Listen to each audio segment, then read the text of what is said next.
Hello everyone, మేము వెళ్తున్న small ట్రిప్కి సంబంధించిన వీడియో నిన్న పోస్ట్ చేశాను కదా, దానికి కంటిన్యూస్ పార్ట్ అండి ఇది. అయితే మేము మధ్యాహ్నం 1 o'clockకి కాళహస్తి రీచ్ అయ్యాము. అక్కడ నుంచి ఊళ్ళోకి వెళ్ళి కార్ పార్కింగ్ పెట్టుకుని టెంపుల్కి వెళ్ళడానికి 1:30 అయింది. అయితే మేము ఏంటంటే నార్మల్ వేర్లో వెళ్ళిపోయామండి. బట్ లోపలికి కొంచెం శారీ కానీ అట్లా కదా, ఇంకా అప్పటికప్పుడు డ్రెస్ చేంజ్ చేసుకుని గబగబా మేము ఫస్ట్ అయితే రాహుకేతుల పూజ చేయించుకోవడానికి అని చెప్పి వెళ్ళామండి. సో 500 రూపీస్ టికెట్ తీసుకుని రాహుకేతుల పూజ చేయించుకున్న తర్వాత స్వామివారి దర్శనం, అమ్మవారి దర్శనం చేసుకున్నాము. అంటే ఇప్పటి నుంచి అనుకుంటున్నామండి రాహుకేతుల పూజ చేయించుకుంటే బాగుంటుందని. సో ఇదంతా కంప్లీట్ అయ్యి మేము బయటకు వచ్చేటప్పటికి 4:30 అయిందండి. ఓవరాల్గా క్రౌడ్ ఉంది, బట్ ఏంటంటే ఎక్కువ కాదు.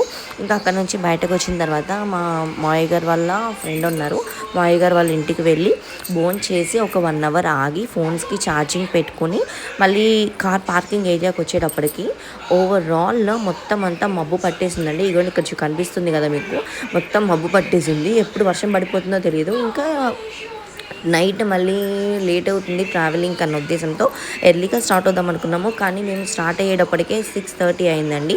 ఇంకా ఇక్కడ కొన్ని ఫొటోస్ దిగేసాము మధ్యాహ్నము. బట్ ఏంటంటే మధ్యాహ్నం వరకు ఎండగా ఉన్న వెదర్ సడన్గా ఈవినింగ్ 6 అయ్యేటప్పటికి మబ్బులు పట్టేసి వర్షం వచ్చే సిచ్యువేషన్ అండి. నెక్స్ట్ ఎక్కడికి వెళ్ళాం అనేది అప్డేట్స్ ఇస్తానండి. So please subscribe. బాయ్.